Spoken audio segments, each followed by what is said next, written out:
நண்பர்கள் அனைவருக்கும் அன்பார்ந்த வணக்கங்க. இன்றைய பதிவில் கம்மி பட்ஜெட்டில் ஜெர்சியில் ஒரு கைக்கறவை மாடு ஒன்று விற்பனைக்கு வந்திருக்குது. மாடு வந்து 2ஆம் ஈத்து மாடு, பல் வந்து 6 பல்லு அப்படின்னு தான் சொல்லியிருக்காங்க. இந்த மாடு எந்த ஊர்லேருந்து விற்பனைக்கு வந்திருக்குது, இந்த மாட்டோட கறவை திறன், விலை எல்லாமே பார்க்கலாம் வாங்க.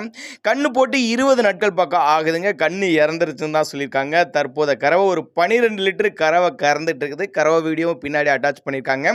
கறவை கேரண்டி சொல்லியே கொடுக்கலாம் அப்படின்னு தான் சொல்லியிருக்காங்க. 6 பல்லு 2ஆம் ஈத்து மாடு, கைக்கறவை மாடு, 12 லிட்டரு கறவைத்திறனோட அந்த மாடு விற்பனைக்கு வந்திருக்குன்னு சொல்லியிருக்காங்க.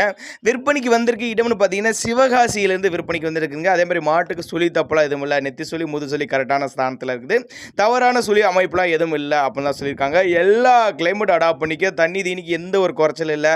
ஆண் பெண் யார் வேணாலும் பிடிக்கலாம் அப்படின்னு தான் நம்மளோட விற்பனையாக தெரிஞ்சுக்கா. அப்படி மடிக்கூச்சலாத மாடுங்க. தேவைப்படும் நபர்கள் மட்டும் தாராளமாக கான்டாக்ட் பண்ணுங்க. கறவை கேரண்டி சொல்லி கொடுக்கலாம். 36,000 விலை சொல்லியிருக்காங்க. விலை அனுசரிப்பு அப்படின்னு தான் சொல்லியிருக்காங்க. தேவைப்படும் நபர்கள் மட்டும் தாராளமாக கான்டாக்ட் பண்ணுங்கள்.